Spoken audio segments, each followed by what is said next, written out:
start a couple minutes early. I want to welcome everyone to our workshop on chapters 2 and 8. What I think we'll start with is a presentation from Chris, who's trying to read the ballot. I can help you with that voting later. If you want to know what to put in those X's, I'll be glad to help. Well, my machine decided to do an update, right? So, but anyway, I don't know, maybe it'd be good to just quickly go around the room and say who's here, right? So, Andy, you want to start in the back? Yeah, my name's Andy Sturgeon, resident of Topsham, chair of TDI. Very interested, former member of CPIC. Okay, thank you. And I think, Danny, you're back in the back. Yeah, Dan Catlin, I've been developing mall for almost 30 years now and have the property across the street. And you gotta forgive me, I'm not on my A game. I'm a little lost of sight here today, but I'll do my best. Thank you. All right. And why don't we start over here and just go down that road? Pete Photo with CPIC. Pam Belford with CPIC. Joe Feely was Okay. CPIC. Susan Ray Reeves with CPIC. Mark Walton, town manager. Dave Kenny, resident of Topsham and soon to be select board member. Okay, Josh? I'm Josh Frankfurt, I'm the town planner. Okay, Tim? Tim Hum, planning board member. Carrie Bickford, planning board. Scott Libby played with. Tom Lister, code enforcement. Don Span? Sky Salati, I'm the director of planning. Larry? Larry Brand, planning board. Ron Bisson, planning board. Crystal Anger, site engineer. So before we do that, I do want a special thank you to Carrie. This is her birthday and she Oh. is dedicating the evening to the community, right? Hopefully it won't be a long evening, but anyway. And Chris, I just personally want to thank you for doing these projects. I know you got a bunch of information to Sky and Leslie, you're with us, right? Hi, Leslie with Codometrics. Okay, do we have anyone else? No, just just Leslie. Leslie. Thank you, Leslie. So anyway, I just want to thank Chris because he's put a lot of work into this, sent a lot of information so that Leslie and Sky and Tom could all take a look at it and so forth. And for right now anyway, Chris, you've done all the work, so you get Yeah, I apologize, take the my lead. machine wanted to reboot itself, so taking a second here. I thought you were voting.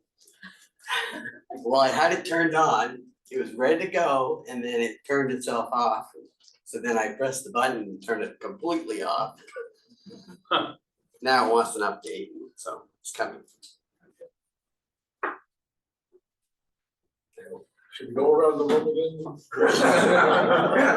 Give it a little more away and start again.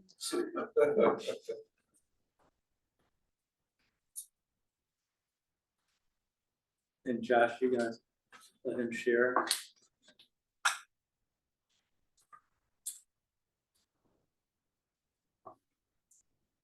Happy birthday to Terry. Happy birthday to Terry. Happy birthday, dear Carrie. Happy birthday to you. Nice job, Mark. Mark. So Mark, there were a couple of things you sent out that email. You want to just, while we're waiting on Chris, maybe just tell everybody about the bridge? Sure. So there had been some concern on the part of TDI that perhaps some of the businesses might suffer in Topsham because it's harder to get back and forth between Brunswick and Topsham. And then we had the owner of the picture framer came in and confirmed that. And he said that his business was down dramatically since the bridge became one way. So he asked if there's anything that the town could do, and I said, funny you should ask, because TDI had been thinking about that. So Nate Cloutier came up with some phrases we could put in a graphic, and Josh was happy enough to use his skills to make us a nice Shop Topsham graphic.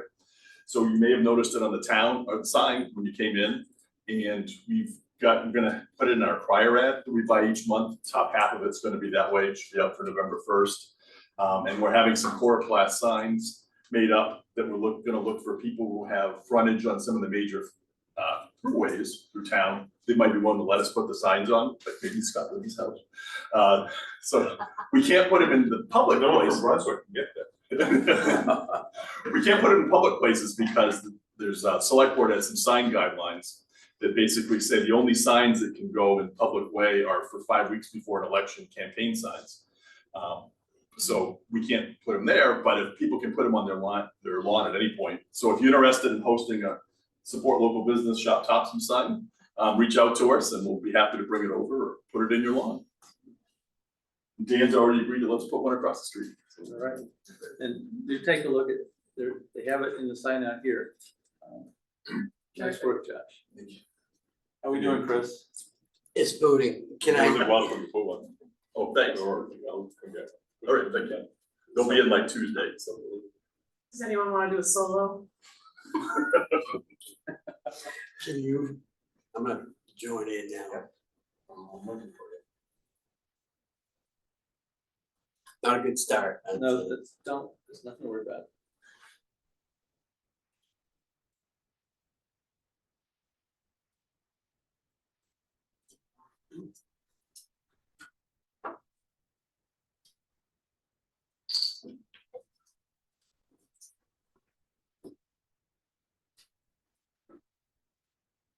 Do you guys mind if I move this down so Not at all. everybody can see it?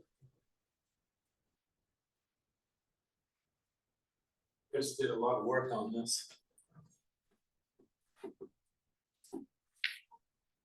And these are the same ones that are in the package that we sent out.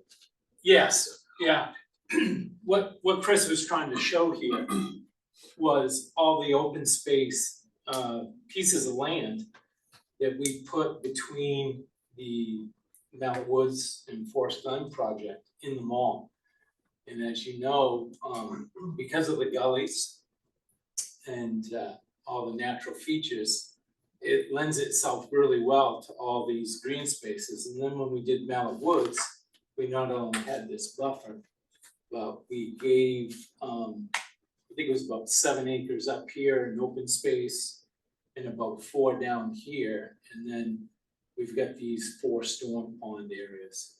So when it's kind of amazing when you put it all together, you really do have quite a buffer between the residential and the mall. In fact, I started to try to think of other shopping centers that I work in, where we got more buffer than this, and I couldn't think of any. So I think when you put it on paper, you really can see that it is a nice buffer. You know, the other thing is too, I was just thinking this afternoon about building Merriman in Maryland. And that was kind of a crazy idea. It would never work now because of the road cost. Okay, because you get 200-300-foot roads and you couldn't put a house on. So if you tried to absorb that in 2025 prices, it would never work. But if you remember, back in the early 2000s, we were trying to get a sidewalk around Arby's and had some issues there. So, you know, that was the birth of Monument Place. And basically, you know, this Merriman right here, connecting the neighborhoods and the schools, giving the kids another nice, safe path down into the mall. I think that's the 4th entrance into the mall. So anyway, I think that was a part of the method of my madness of Park Drive in Mallet Woods, was to create another entrance. So anyway, it was a great job you did, Chris, putting it together.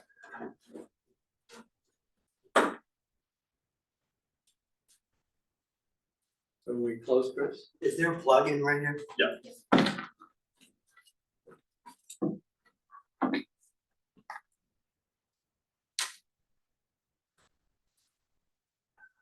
Takes 2 minutes. Oh, okay. Made that machine Or happy. manager. That's right. Alright, I think I'm all set.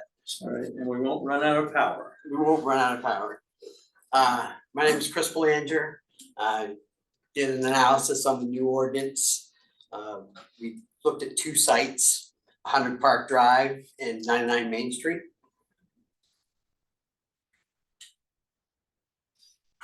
This is an aerial view of the area. Dan just went through that with you. Did a nice job. We're gonna zoom in on Park Drive today and take a look at 100 Park Drive, the Goodwill site. These are two zoning maps. The left-hand side is the new map. The right-hand side is the mixed-use commercial map. We're gonna look at the left side, mixed transitional zone, the blue shaded area. Currently, the Park Drive properties are located in the MUC, mixed use commercial zone, same as Topsham Fair Mall. There are several existing ravines and drainage areas to provide natural buffers from the larger commercial areas at the mall. The existing Park Drive extension and subdivision was created originally by TDI, I think, to develop commercial lots adjacent to the mall area. All lots have been developed along Park Drive except for two. The natural topography and features of each lot kind of dictated what was able to be done out there. So the use was appropriate for each site. Keeping the Park Drive in the mixed use commercial zone had little impact on how it was developed. Mallet Woods is a residential subdivision adjacent to the Park Drive area. All the Mallet Woods lots along the commercial Park Drive subdivision were developed after Park Drive was created. Mallet Woods, Dan went through that real quickly. We built 3 roads as part of the subdivision to help interconnect the communities. Basically, Merriman Way, Maryland Way, and Forest Glen Lane Extension kind of connected Mallet Drive and Park Drives.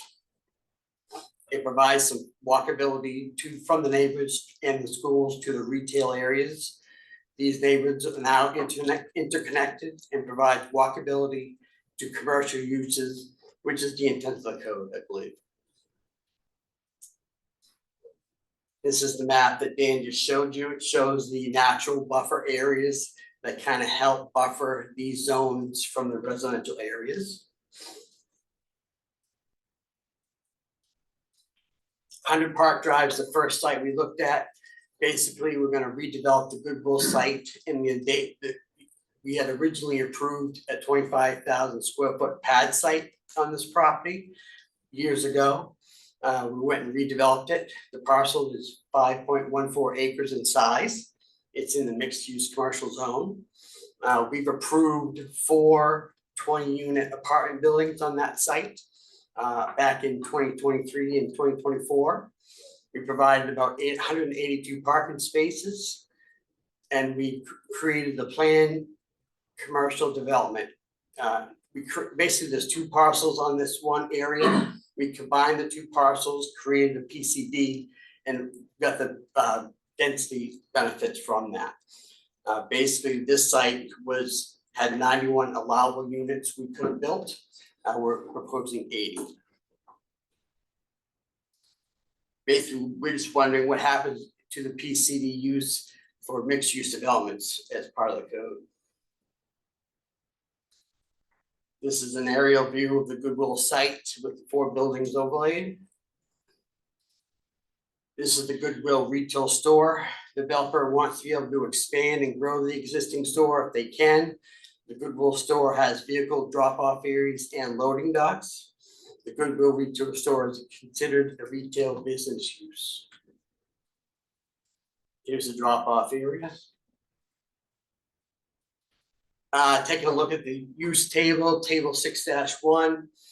The existing Goodwill retail store closely relates to the retail entertainment use in the zone.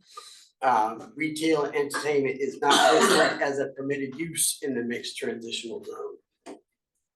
Goodwill will become a non-conforming use in the new code if that is completed. Expansions are not allowed for non-conforming uses typically, but I understand maybe things have changed. In the PCD, is the PCD permitted in the new code is one of the questions I want to keep asking. Household living, 5 units per building is a permitted use in the mixed transitional zone. So the 4 apartment buildings seem to be approvable with the new code. Table 2-2, building regulations. We're focusing on the mixed transitional zone. The minimum front setback is 0, maximum is 15. I really don't understand why there's a maximum need. In some cases, you just really can't meet that standard. Courtyard setbacks of 0 to 10. In this particular case, at 100 Park Drive, we have an existing drainage pond located in the front, makes it impossible to meet that max setback. So what happens in situations where the site dictates what happens rather than the code? Food for thought. Table 2-3 allowed building types by zone. Again, suburban storefront buildings are not permitted in the mixed transitional zone. Not sure why. Suburban storefront seems to be the most applicable to the Goodwill site. Again, not allowed. The general building specifications, the apartment building is allowed in the mixed transitional zone. And we have 80 apartments in 4 buildings. These are what the apartment buildings look like. I'm not exactly sure if they would meet the code, the new code, but hopefully they would. They're nice. This is an example of a 5-story building with parking underneath. 100 Park Drive, for just to summarize what we've done. Currently, it's in the mixed-use commercial zone. The new zone is the mixed transitional zone. Goodwill would be non-conforming, would become non-conforming in the new code. This would impact Goodwill's ability to expand in the future. The staff response suggested that the Goodwill building could be a workshop. Maybe, I'm not sure how that would work, honestly. Suburban storefront buildings are not allowed in the mixed transition zone, which matches what the Goodwill retail building is. General buildings are allowed, like we said. 4 apartment buildings are allowed. Building height may be a factor. We were hoping 4 to 5 stories would work. I think there were some edits in the code recently, so hopefully we can address that. 80 units were allowed in the general building, which meets our criteria. One question we did have was what happened with the phase 2 construction? We've got obviously phase 1 we're building now. Was there anything that would prohibit us from building the other 2 buildings later? That's 100 Park Drive. We can look at 99 Main Street next. 99 Main Street is located across the street from Town Hall. So I gave you some pictures of the Town Hall on the left and the bike path on the right. We are adjacent to that as well in this particular site. I gave you some pictures along the frontage. Basically, I'm trying to demonstrate that the 15-foot setback is pretty tough to achieve. I wish it could be a little bit further back, especially if there was trees and power lines. There's just not a lot of space in 15 feet. This is the other driveway looking towards Brunswick, I guess. 99 Main Street, we're gonna redevelop a commercial site that's been there for years, the old Wright Pierce building. Total parcel area is 4.17 acres. We're proposing to create a PCD again. Currently, it's in the BC Village Center zone. We're hoping to build a 15,000 square foot building, commercial building on the main floor, like a grocery store or something like that, with 48 units above it on the 3 floors above it. We're also proposing or hoping to do 2 buildings in the back, 2 20-unit buildings that are similar to what we did at Park Drive. We show 194 spaces.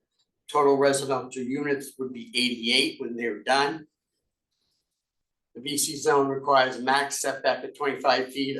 I just don't like max setback. Max setbacks requirements would prohibit the buildings in the back in the old code, I think, but I think that was changed according to Don. The new zone is the upper village zone. Residential density, basically, we have density available for 88 units. The allowable building standards in zones will limit density, I think. The general buildings are not allowed in this particular zone, which is unfortunate, because that's what we'd like to do for the apartments. And the back buildings are not allowed in the new zone without a courtyard or a road, as I understand it. So we're hoping this development would work, but right now we've got some issues we gotta address. This is an aerial view of the site. You can see the existing paved area. The building's actually gone now. So this is the overlay of the design. Staff had given us some concept designs to look at, which we appreciated. These designs were tailor-made just how you could meet the code, I believe. The only thing I would suggest is in these particular sketches, they've got 6,600 square feet of retail, where we were hoping for 15,000. They had 42 residential units where we were hoping for 88. So either the ordinance is more restrictive, or we certainly can't get the units we were hoping for on this site. There were 3 set designs and they're all absolutely fine, but they're similar in unit counts and numbers. In summary, the grocery use closely relates to the suburban storefront, I believe. We had shown a traditional storefront in the letter, but upon further review, it looks like the suburban one would fit closer with that grocery use. The apartment buildings, the general buildings are not allowed in this zone. Hopefully we can change that. We did propose parking underneath for those back buildings. So we would need a 5-story building in that case. So we would need some help with adding a story for that site. Density was gonna be 88 units allowed, but not possible. But now the new code would suggest the number of units is allowed, but not possible due to building types and other restrictions. And again, the back buildings are not allowed without a courtyard or a new road. This is a master plan that was developed back in 2000. I just want to suggest, or I'm wondering what a phased project, how would that impact the new code? Or how would the new code impact this project? I guess the better question to say. The yellow shaded areas are PCD in that particular project. So we're wondering what happens if the PCD goes away for these kind of projects. Last 2 slides, table 3-2 deals with the MUL zone. I don't particularly care for the 40% max impervious area in that zone. I think that's All the other zones are. not been updated. It's what it is currently. It's whatever was passed last Understood, spring. understood. I don't like it, but. It's before- up to 60, Chris. I'm sorry. It's up to 60. We passed Oh. it this spring. That's a typo that hasn't been updated. That's good. Yep. That's good, thank you. But also in regards to that, in table 3-2, it does go through a density calculation or density requirement per acre. We're wondering what happens to the traditional densities in the new code, like 225-50 multifamily units, elderly housing language. Does all that go away with the new code? And if so, what happens to the other zones?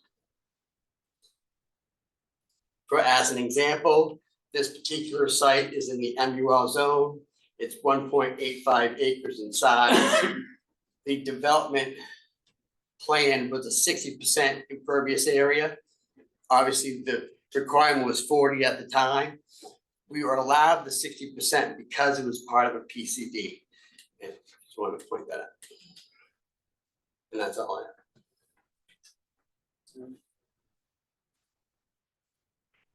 I guess, are there other?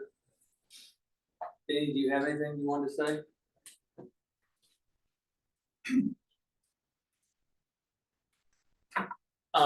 Chris, could you get me back onto the goodwill, I guess I'll start there first and then jump to. The other thing you had mentioned somewhere along here is, 'cause I brought it up a couple of times before, is timing of Yeah, projects, and which I think plays into what Chris was talking about. right, With Highland Green phasing as well. Right. exactly. Yeah, you mentioned that you've at times been back, what, 4 or 5 times to renew your permits. Absolutely, especially with the assisted living projects. Right. It was approved years ago, we had to come back every year to reapprove it. So, last time I was here, I did mention, section 1.4, which was existing permits. And, obviously that hasn't been challenged yet, and, you know, I think I might be the first one. Because, you know, I've got one foundation in, and we just did the elevator tower that was completed yesterday. And we're putting foundation 2 in just because that's the devil getting out of the dirt. With everybody's scheduling, we want that ready for this spring, when we finish, building number 1. So, if this ordinance goes in front of the board, you know, this May, or in front of the town to get voted on, I think I could rush and get foundation 3 in, but I probably wouldn't get foundation 4 in. And I think under section 1.4, you know, I don't know, I've asked, and I think that I could have a problem there. It's a brand new permit, but under the code, under 1.4, it's got some pretty strong language there. So I worry about losing that. And then the same with going across the street. Now, we've had sketch plan approval, and we've done quite a bit of money into Diane Morabito and lining up the intersections, and we've met with town staff several times and brought on Tom Erico. And we talked about, hey, should we submit a permit? And I'm like, Chris, I don't wanna dump 300 or 400 grand into across the street and then have this ordinance go in and then be bound by the courtyard rules and the picture that he just showed you. Actually, could you go back to that? And I'm gonna skip around a little bit here, but where that first picture that they did for us. Yeah. So, and again, I don't wanna stand up here and, talk bad about everything that you guys have done, and I wanna thank Leslie and Chris. I mean, we're so lucky to have Chris. There's not a guy around that's permitted more property and more projects in the town of Topsham than this guy. I met you back, in the mid-90s at Charlie Wazinski's, and you were just starting the Highlands, so. 1994? Yeah, in 1994, so you've got quite a file number in this town, so I appreciate all your comments, Chris. But if you take a look at this thing that town staff and I think Leslie put together, you can see that you took at least a third of my frontage with this courtyard. And then the way the curb cut goes in, you're probably taking almost another third, all right? And then if you look at the 2 buildings in front, okay, that's the prime real estate. That's where you're gonna get the $40 a square foot. But this row building that goes back, and I would call that like a spaghetti lot or spaghetti building, because it's longer than it is wide. And if you subdivide that, you're not gonna get the rents that you would get up on Main Street. And, I just wanted to, show you the building that I presented. And you guys probably remember this. But, oh,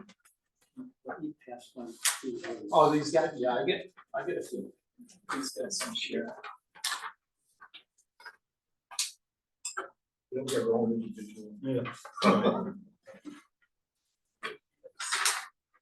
So as you look at that building, you can see that purposely put signage between each of the trees. And it's so important that a retailer gets visibility to the street, and that's why we're all about traffic counts.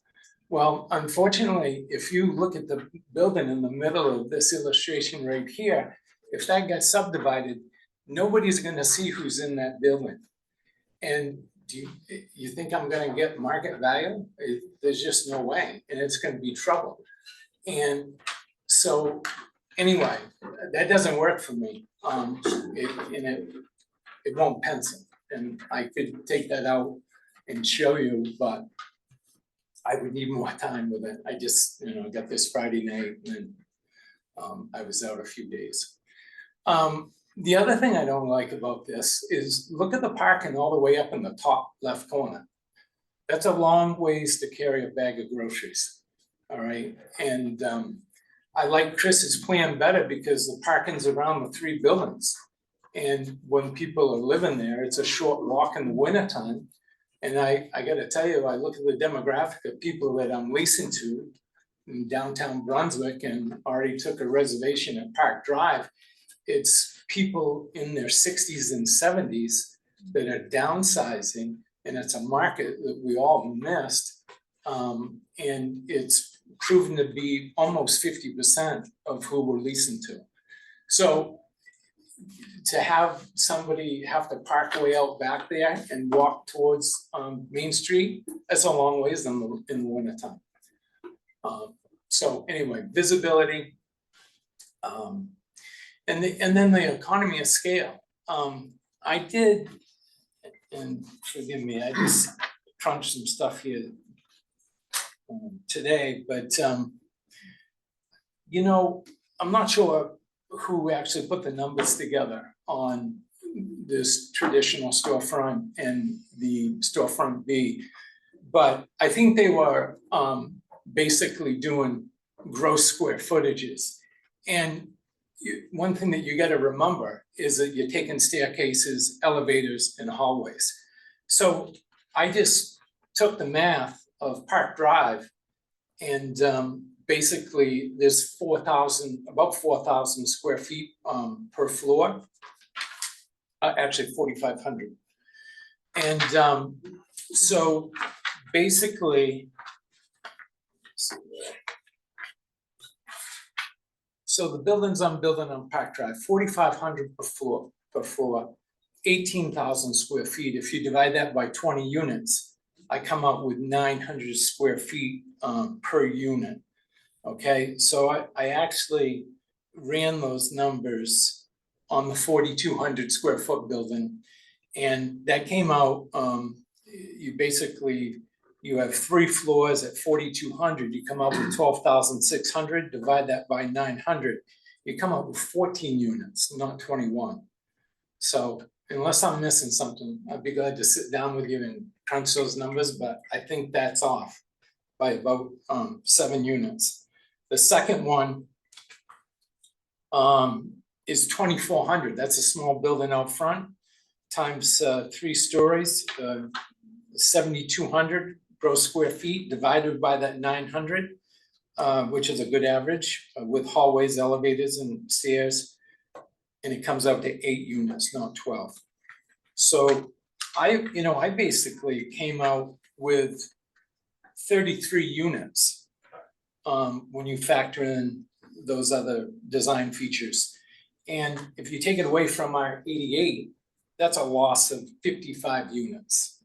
All right, and market rate 1 bedrooms, and I'm not even going to talk about a 2-bedroom, but just even and there would be some 2 bedrooms involved, but just call it 2,000 a unit. You're talking a loss of revenue of 110 a month, or $1,320,000 a year. And if you put a cap rate to that of 7%, you're coming up with a value of about $18 million in loss value on this lot between the picture that we just outlined for you compared to this one. And I think that's a shame. I think, the plan that I presented and I've always thought this about Topsham. Topsham doesn't have a main street. I mean, you get a lower Main Street, which is great. It's historic, it's great, it's walkable and all that. But, you know, we've got the gas station, we've got the car dealership, and I'll tell you what, I had both car dealers up on the west side of the highway many years ago. And I remember saying to Rod and Rich, it's like if Frank remodels that dealership, right? You're gonna own it for a long time. He's not going anywhere. And I still think if you put that building behind us here, that's gonna be the start of Main Street. And someone, I mean, that post office, I've tried to move, and they just don't wanna do anything with it, but what I'm getting at is, sooner or later, you'll be able to use that site. And I think sooner or later, you might be able to go down the street. Now, if you want some more green space, Leslie wanted to talk about the numbers briefly. Do you? yeah, sure, go ahead. Second. Sure. I just wanted to, just before you got too deep into it, I was going to say that I think that there's a little bit of a misunderstanding. These are double loaded corridor buildings. They're 65, 70 feet wide. The numbers that you see are because there's tuck under parking on that ground floor. So the square footage of the commercial is not the square footage of the footprint of the building as drawn. So Oh, okay. so that it's just hard to like carry. Go ahead. Sorry. The traditional storefront, Village General, that doesn't have tuck under, does it? I don't know if you can see all of it says tuck under parking on the back side. It's typed in there, and then there's, yes. So there's tuck Oh. under parking on the one that you have on the screen right now. All three Okay. of those buildings have tuck under parking, which could, and again, this is not a development proposal. I was just trying to illustrate how you could get more developability on the site with, with the level of walkability that we were being requested. So the fact that I showed the driveway at that end, I was just matching what was on your development proposal. All the parking that goes all the way back, I was just matching what was on. I don't even know if this is the right number of parking spaces, could be too much. I was just trying to illustrate how you could get more frontage and therefore more buildings on the site by using either the new street or the parking. So, but I do try to use sort of typical building footprints. And I typically use about 1,200 square feet for a unit roughly. And again, all of this is very rough. It's just meant to sort of convey an idea.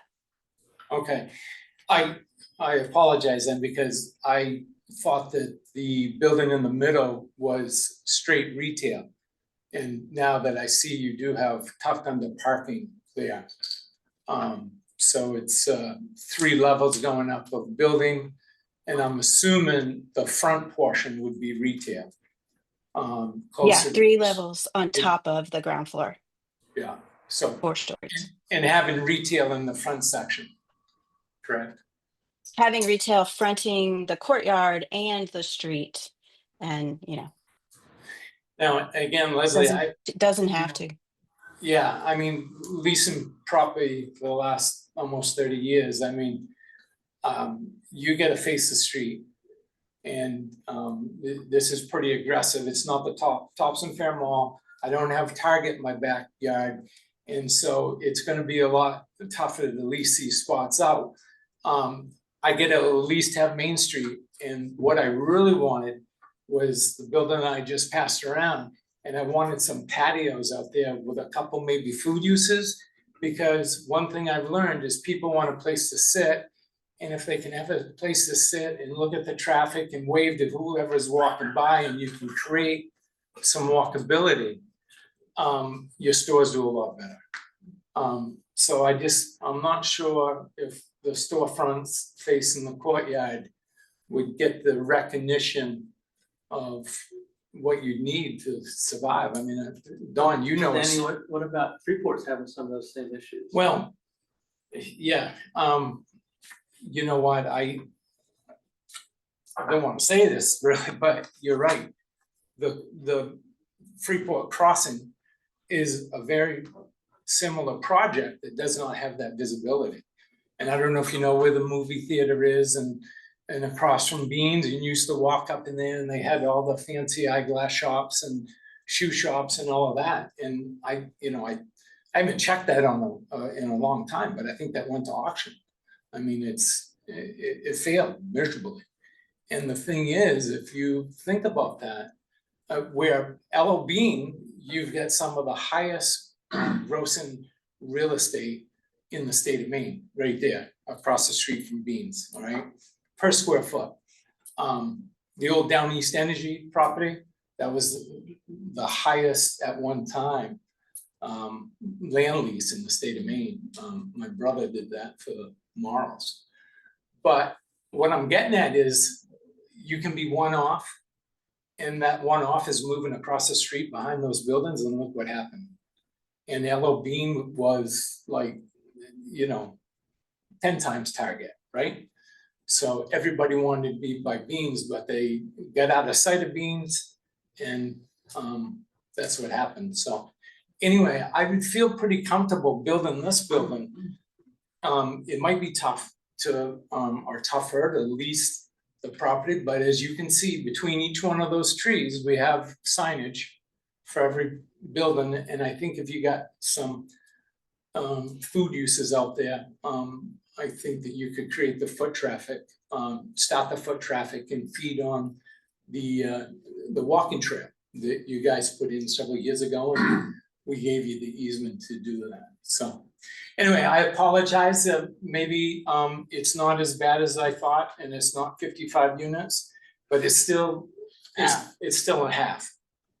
And why do we want to take, a $2.5 million piece of property and cut the use in half? I mean, it just doesn't make sense. So Leslie, Chris pointed out, but it's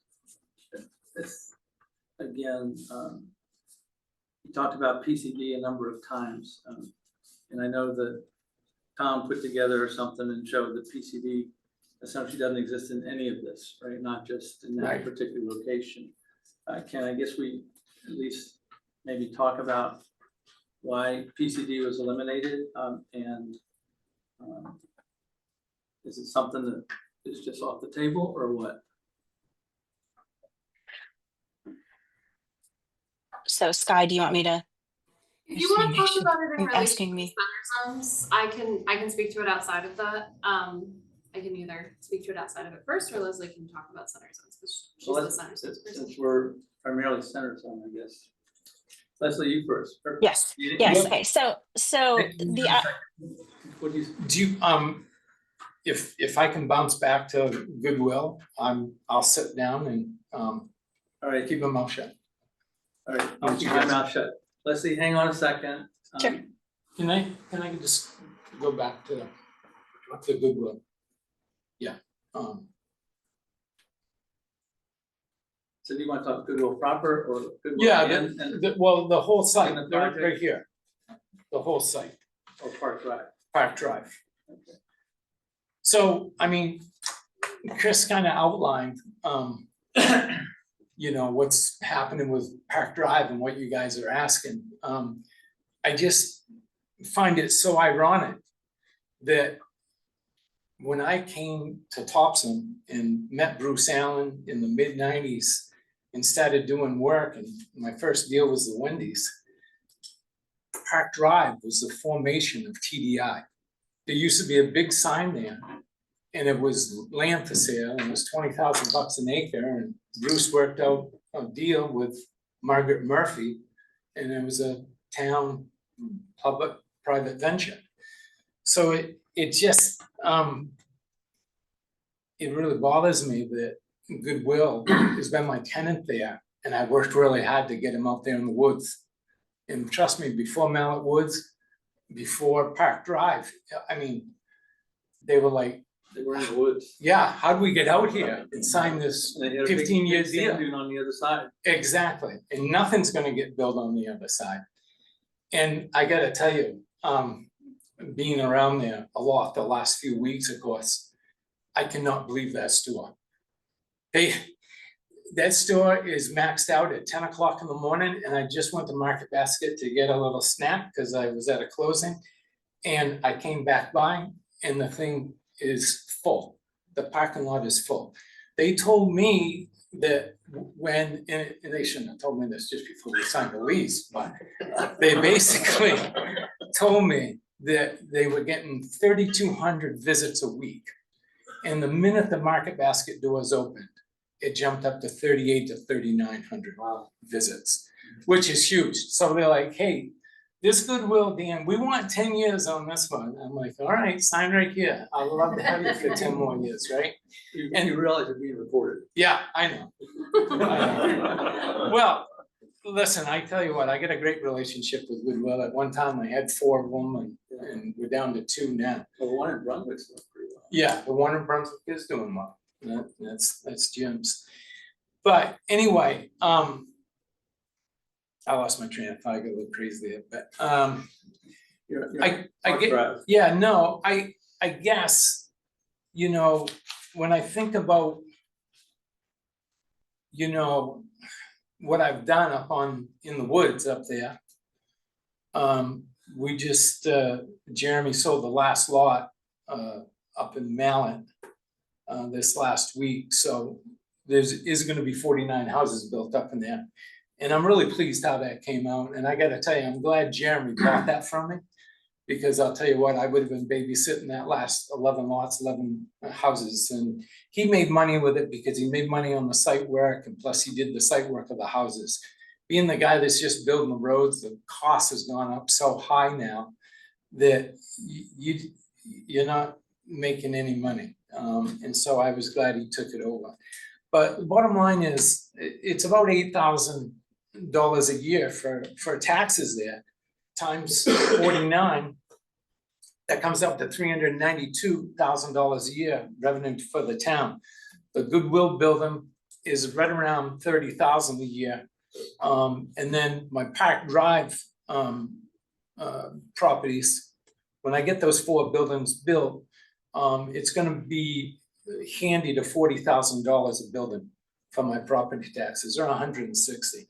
So, and again, I've got a lot of friends that have done TIFs. We just did a huge TIF up in Augusta at the Kmart Plaza, and my friend George Campbell went and monetized that TIF and raised $16 million. And, you know, I basically said, listen, I've owned this land since 2004. I want to pull the trigger on it. I want to build it.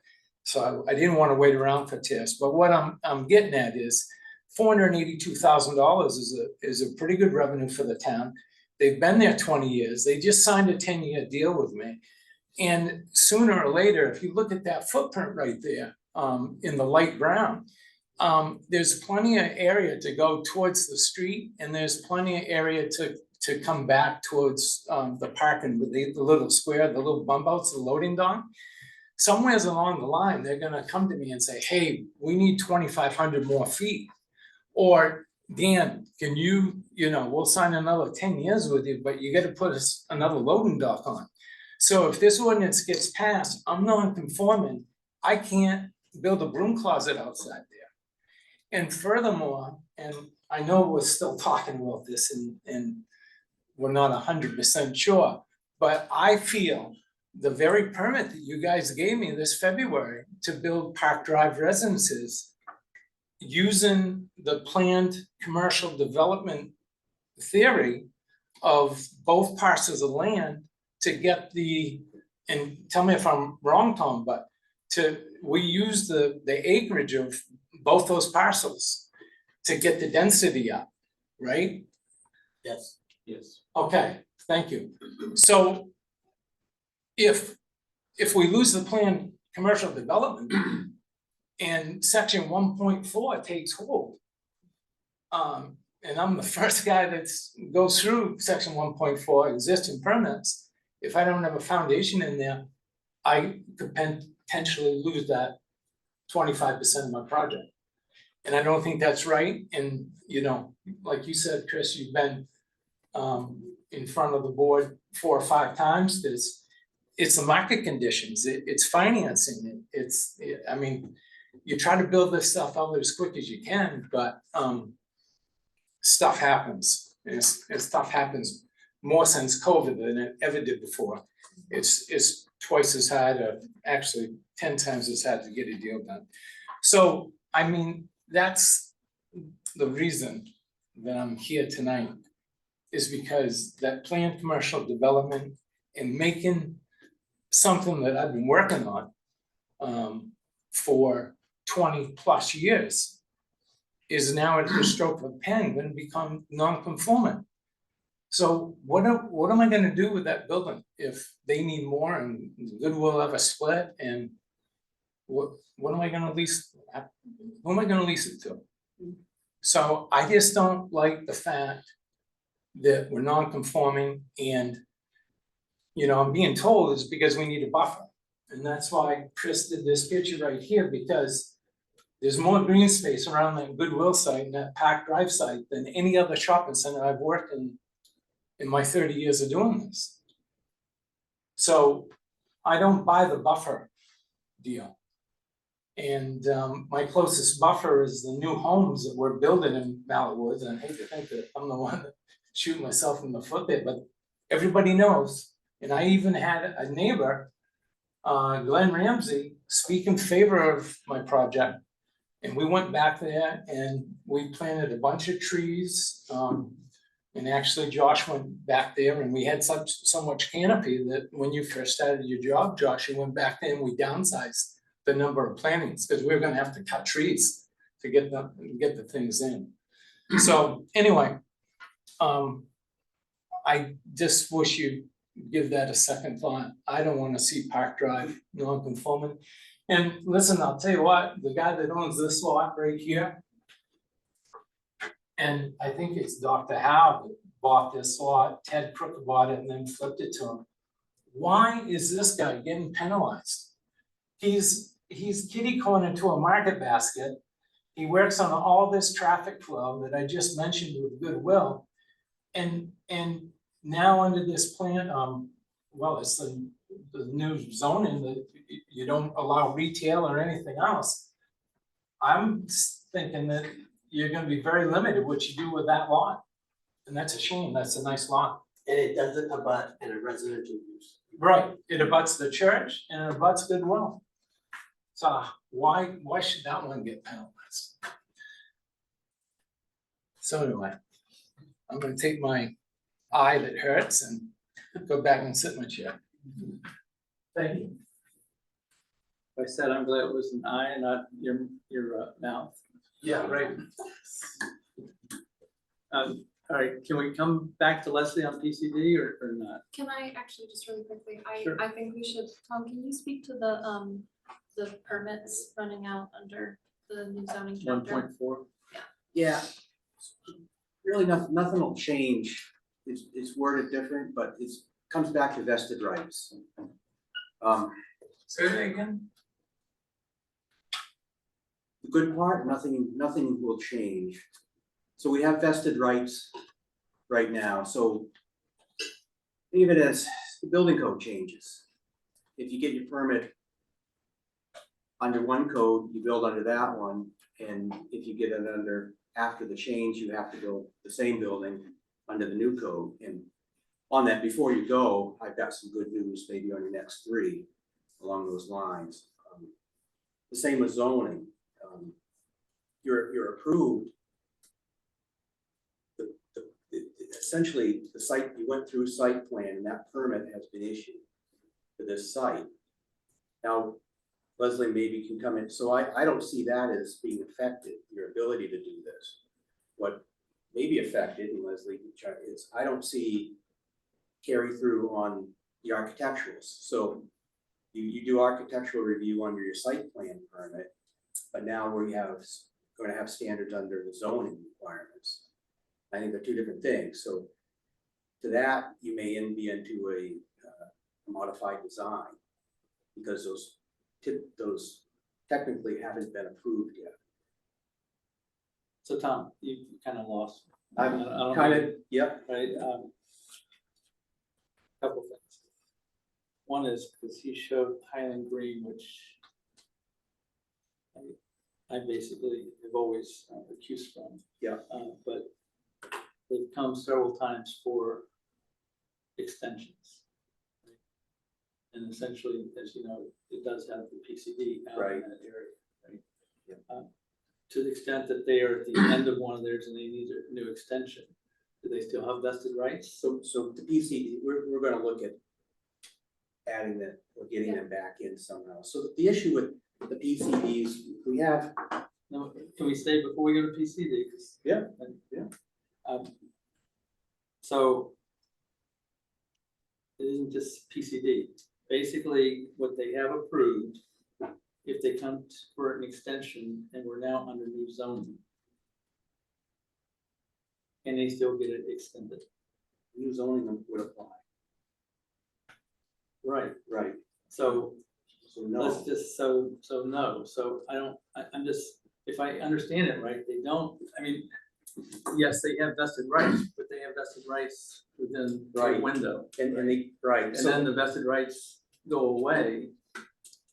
If they have to get I an would, extension. I would they see that lose on the vested on rights. any phase development that's, so a phase development that phase subdivision where the lots weren't approved, we're just gonna approve them later on. That later on would have to meet the current zoning at the time of that approval. If the lots were all pre-approved, that would be a different story. I can add a little bit more context there too. So we've been talking about 100 Park Drive.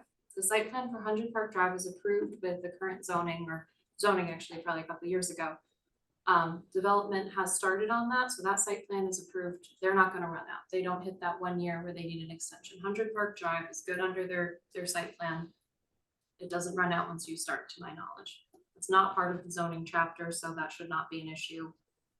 Everything was approved as one. You may have done some phasing in there regarding financing, but I do not believe that you would run out of an approval on that. If we're speaking about non-center zone properties and subdivisions, as Tom just brought up, subdivision approval is a little bit more tricky. But if the lots were carved up and approved under certain zoning, that is what would stand, to my understanding. So I do just want to say, we've talked a lot about 100 Park Drive. 100 Park Drive should not have to deal with this issue, to my knowledge.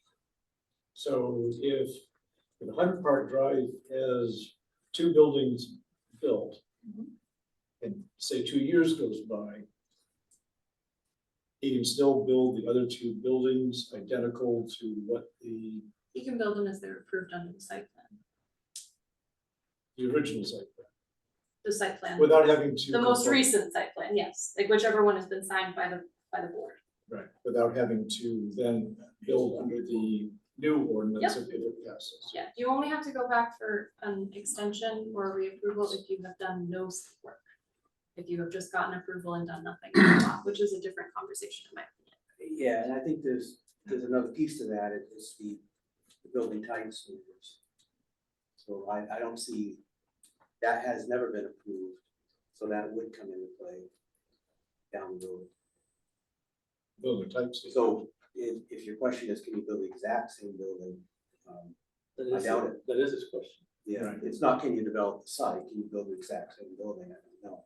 Right, Yeah, that would be the building same. 3 and 4 would have to look different. Because that design was never approved, design is now under zoning. The architecture, the board here reviews architectural standards, which is one thing, but those are different standards that are now going to be in zoning. No, Can I just ask a question? Sure. 'Cause I was not part of, I remember being thrilled when the project was approved. You all approved his project. Yeah. All 4 buildings, right? All 4 buildings. So what I'm hearing Sky say is if any of the 4 buildings, and they certainly are started, we're talking about, there's a lot of work being done. There's not a concern with, it's been approved. Build it like it was approved. what you see on the plan has been approved. Right, and so even if in the meantime, by some miracle, the code were to change, when the project was approved, you build that exactly what you want. You So build. it what- sounds to what- me what like, was isn't that approved. correct? Am I understanding that? No, you're correctly? exactly right, but you build to the extent of the approval. If the approval doesn't include new items, which I don't believe they are included, New items? What do you mean? new item, architectural types, features, what building you're types. The current code doesn't Current. include the building type. So you're talking about. We don't have building types in the current code. Right, but Right. whatever was in that code got approved. There was this zoning ordinance is silent. These are two different chapters we're reviewing this project on. I apologize that we're all discussing this right now. I thought we were on the same page. I just have a question. So is the building permit what would trigger that review, Tom? Because they wouldn't If a be getting building any permit other, had been issued, you're good, okay. because the building permit would be subject to the current zoning. Same as So the that- building code. I so mean, that's- that's an easy one, I think, In to this case, understand. in this case, does he have a building permit for all 4 buildings? No, So it sounds like perhaps that's something that needs to be looked at more, that there may have been thoughts and confusions on that, and I think and that We're would happy be, to. right, and he could come in tomorrow and do that, but that's a hardship to issue 4 permits right at once. I don't think you wanna do that. I wouldn't, no, I wouldn't ask him to do that. I just, No, I wanted to clarify Just to for everybody, so everybody had the same understanding. but yes, that would Because best that, Getting 4 Yeah. building permits is. Yeah. Is a costly venture. yes. we can put language in that would protect that. That wouldn't be that difficult, would it, Tom? I think this is a new concept, so consider that, just,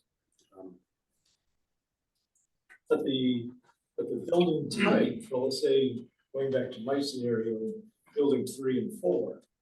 The building type, if this new ordinance passes, we now have building types. And that building type would apply in the mixed transition. Is that Yes. correct? yes. The new building type, The new building types. right? The new building type's not necessarily what we have there. Right. So building 3 and 4 could have a totally different look than what buildings 1 and 2 build And, under the and I code. could be wrong, we Right. could get a legal opinion on this, but I see this as 2 different town code chapters. Aren't 1 and 2 already general building type? Yeah, that's what I was gonna say. So. The apartment buildings classify as general buildings, Yeah. which are permitted in the new code. Yeah. It's really revolving around goodwill. Can I expand goodwill? Is really what we're trying to get at for this particular site. Oh, The other It could be site- unique. I don't know.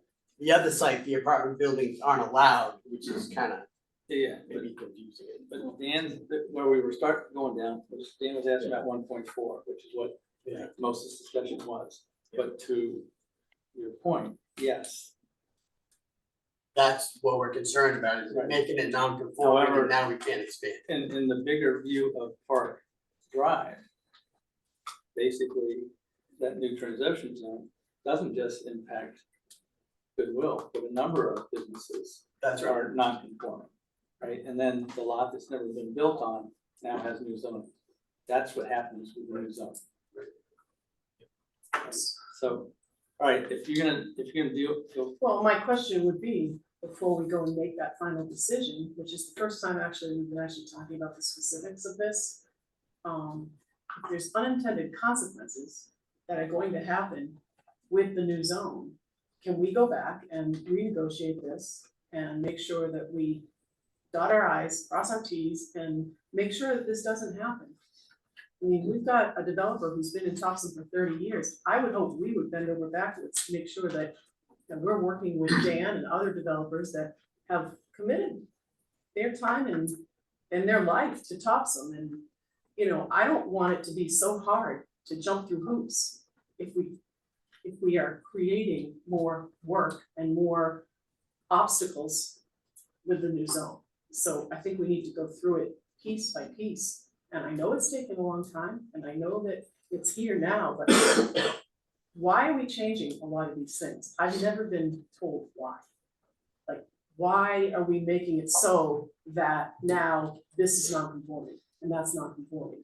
And why is there now a building structure that is now something that may cause unintended consequences? So I'm coming from a layman, this is not my area of expertise, but it sounds to me like we've got some issues that may come of this. And if I'm confused, the general public's going to be confused when it comes to town. That's my 2 cents. I think Leslie has been trying to. Leslie, you wanna go? Sure, if you don't mind, I think that I am not the person to talk about section 1.4 and how everything transitions from old code to new code. That really would be Kirk.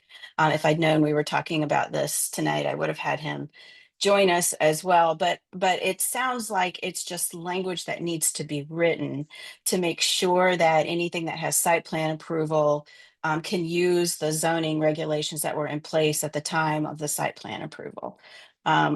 It's not, I don't think it's terribly complicated, and I think that we could certainly do that. And I think the expectation for this site, if they got site plan approval and then zoning approval, because it's attached to the building code process or building permit process where it isn't necessarily in other places, it's just a process that we need to make sure that we're addressing. And I don't think that it was intended to do that at all.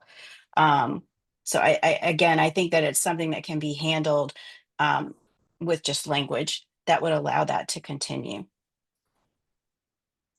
Would that take care of the potential problems for the Goodwill expansion? If they were to put a loading dock She was on? talking- That's a That was second 1.4, the second Oh, issue. okay, sorry. So if we are gonna, whether it's Goodwill or some of the other businesses, this ends up creating a lot of non-conformance on Park Drive. And I guess, to use your words, if there's, I don't know that there's Unintended, negotiation, yeah. but personally, I just have a problem with, and everyone knows it, they've known it from the beginning, I have a problem with making anything non-conforming that has been invested in today, and it's not just restricted to Park Drive. It is right out here as well. I agree. And so, and then with the elimination of PCDs, that's another problem, right? So I guess, Before we get into BCDs, I would like to discuss this. no, go ahead. I just, you can speak about them in the center zones, I just think it's important that I get out there. This code is not finalized, it is before you to review and for us to find these issues, and I thank Dan and Chris for looking this over, because every time you look through, someone else looks through, they find something else. I will just say, the PCD issue is something that Tom and I have been aware of for a few months, and we've been discussing with the attorney. We will come to you in a separate meeting to discuss PCDs outside of the center zones, because that issue is not resolved, and we are not asking you to approve the code with PCDs outside of the center zones removed. That would cause a lot of unintended consequences, as the word has been used. But because this Articles 2 and 8, the center zones, is such a big part of this recode process, I put in the memo that I'd like to speak about that another time, because we understand the importance of these planned developments, both planned commercial and planned residential. But outside of the center zones where there aren't these large changes happening, I just want to talk about that another night when we have the time to properly give that the time and energy that it needs All right, so we want to table PCDs. outside of the center zones. Okay. Can I just ask a question? Because Yeah. I heard Dawn say that the proposed code would create a lot of non-conforming properties in addition to Goodwill.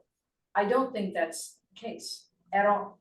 It was at the same, you were at the same meeting I was at, where it was discussed when we all looked at the spreadsheet that Tom put together. And Park Drive was the worst area impacted by the new code. So I must have read Sky's memo incorrectly, because I thought, am I wrong, Sky? That are there a lot of non-conforming created by the proposed He code passed this mixed out to everybody transition? at the meeting. Do you want to talk to it? Because you're aware, I mean, it's right there, but it's right there. I don't know whether they're still doing the lobster gourmet or not, but that's not conforming with this new code. In terms of the use or the use. use? Yeah, this was all, It's non-conforming, well, that's, I mean, I get it, you wanna talk PCD some other time, but PCD, We can talk about Uses PCD in and the all center that. zones, Don, I think outside of it, it's a little different, that's all. well, I just learned what the center zones were before we got here, or right as we got here. And I was told that Park Drive is part of Center Zones, it's not? No, it is. Okay. When we talk about Highland Green, that's not in the center zones, Okay. that's all. Take Yeah. Highland Green Yep, off the that's what table. I'm telling. I don't need Highland Green in the discussion. Chris thought it was important for us to see that, which I appreciate, right? But take it out of that discussion. But the bottom line is Center Zones, which does include this. With this new use code, we have, and Tom said it, right, I'm just quoting him, he said the worst impacted is Park Drive. So the Marble Place. I think they also, at that meeting, talked about those uses being artisan. And there was a And we could talk discussion about that it was being talked about, artisan and rather than- I haven't heard anything more about that, right? But you're not gonna put Goodwill into artisan, so you No, but still there's have, other, there were a number of, in the memo, at least, there are a number of options to consider on what to do. and what are we doing with all the car dealerships? That, I don't think that's on the table.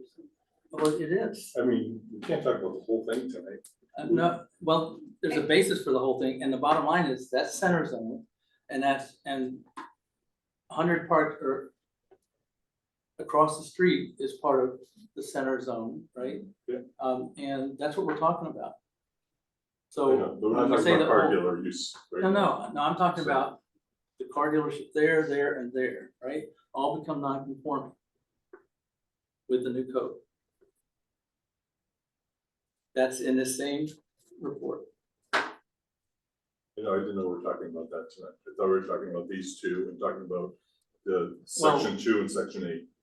We're Okay. not, we're never getting to So- section 8 No, tonight, no, by the way. no. No, I agree, right? But But the bottom line, we can, let's tell you what, we'll talk about what you want to talk about after I. All right, so I just have another layman's question, but, and I don't know if this is along the same lines as what we're talking about, but this building right here that he has proposed and the other one that was submitted, what is wrong with this building? And why couldn't this happen? And as my understanding, as I keep diving into this, is that the new code is going to be a lot more restrictive. I guess that would be the word I would use. And I wanna know why. Why are we doing this?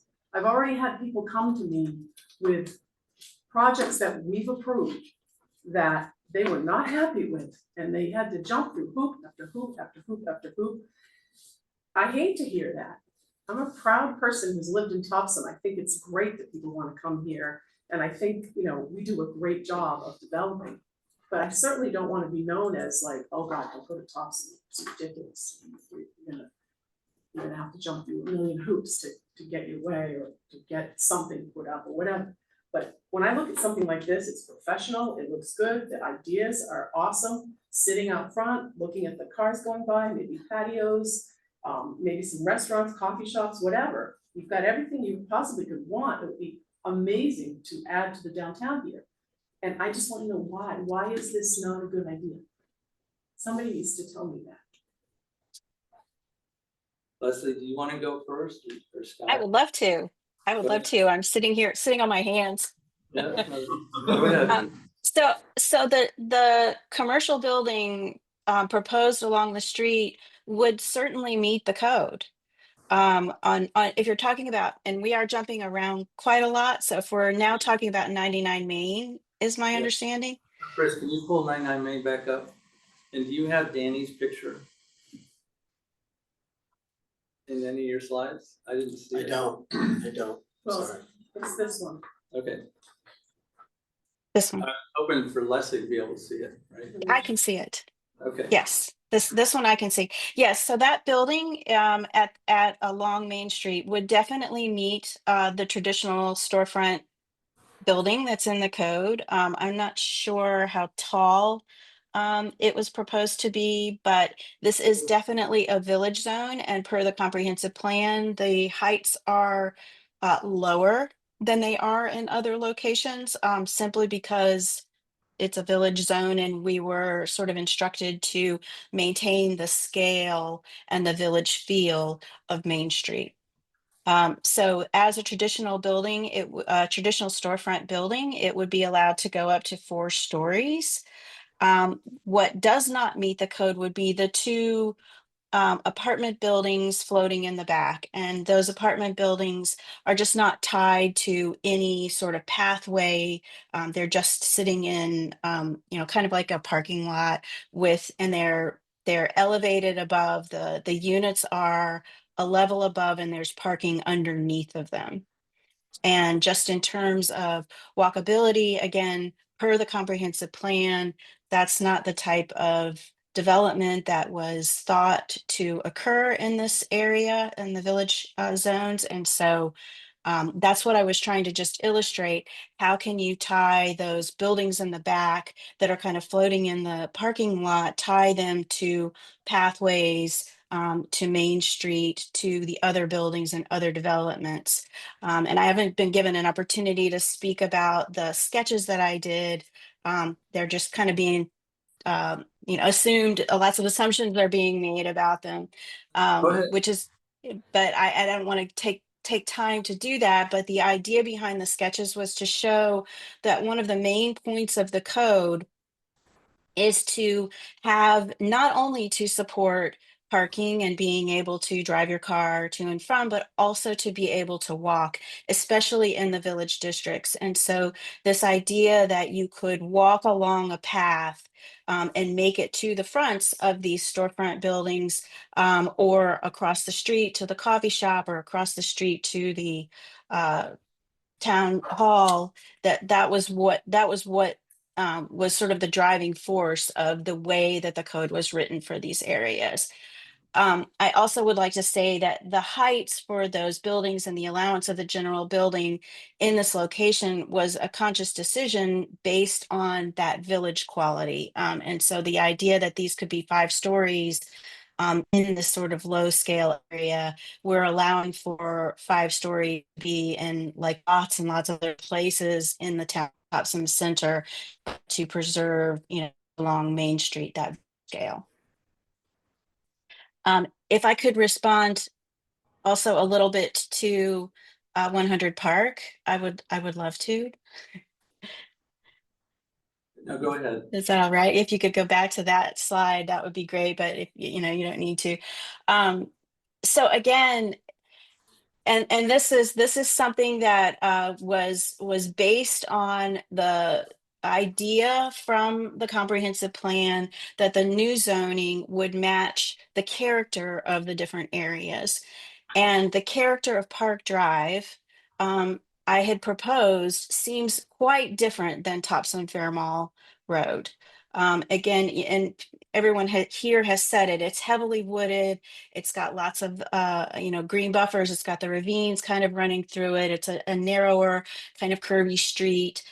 It doesn't feel like the suburban mall, and it doesn't feel like it would become like the suburban mall. I was not aware that TDI had created Park Drive to be an extension of Topsom Fair Mall, or Topsom Fair Mall Road kind of development types, but it just has a very different character to it.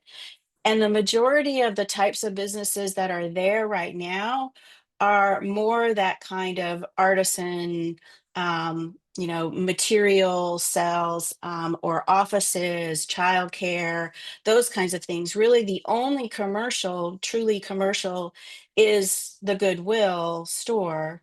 And so the idea that this would be something different, than Topsom Fair Mall Road, was discussed with CPIC and discussed as, part of that kind of comprehensive plan idea that we're matching the character of the area and maintaining the character of the area.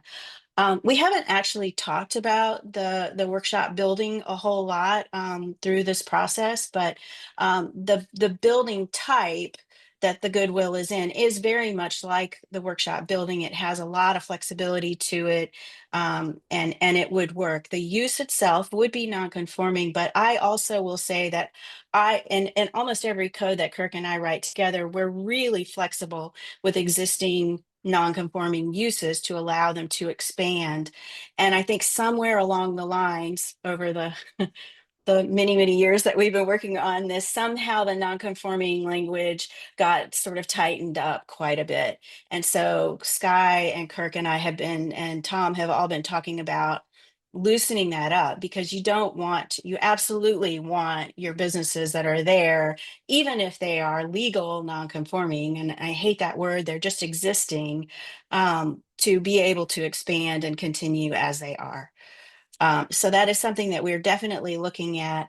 The parcel to, I think, I couldn't see during the discussion, but the parcel to the south of it, I think it might be on the corner of Park Drive and Thompson Fairmall Road that somebody was referring to next to the church. It's the We, corner diagonally across from the New Market Basket. yeah, we sort of went back and forth about whether that should be in the commercial or not. So I can totally understand that that would be shifting, because it does have frontage on Thompson Fairmall Road. It is more visible. It is closer to the Market Basket and such, and it wouldn't be, I find it hard to think of us, the suburban storefront building was sort of the Wendy's or a Burger King, and to have that down Park Drive just seemed inappropriate with the other kinds of businesses that were down there. But again, I'm just making this was just my recommendation based on the comprehensive plan and how we would do it. If I could just speak a little bit, the other part of Park Drive was that we knew that this residential development was coming. And since residential was an important aspect of the Topsom Center area, we thought that that would help to drive more residential in this area. And that's why it's called the kind of mixed transitional. And definitely these buildings would be able to be built under the current code. They would be able to be 5 stories. They are, the depth of the setback, we have discussed adjusting to allow for sort of natural features to be measured within there, so that your build to is a little bit different. We could also change it to a setback in these kinds of locations if we wanted to, but by and large, this development, the apartment development, would fit within the code. So both of these developments, by and large, would meet the code, the traditional storefront and these buildings here. It's just those 2 apartment buildings at the back. And I think that could be easily handled by running, just treating one of those parking drives more as street frontage, and maybe having, building at the ground floor as opposed to full parking behind it. And you're back on Main Street, right? Yeah, the 99 Main Street. Yeah. Yeah, so I guess what I'm trying to say is it sounds really, really bad after all of this, and I totally appreciate everything that Chris has been doing, and he's gone to a lot of trouble, and I really appreciate it. And we did try to respond to all of those top items through, we had many, many conversations, but I don't think that we're as far apart as it sounds. Thank you. You guys know that.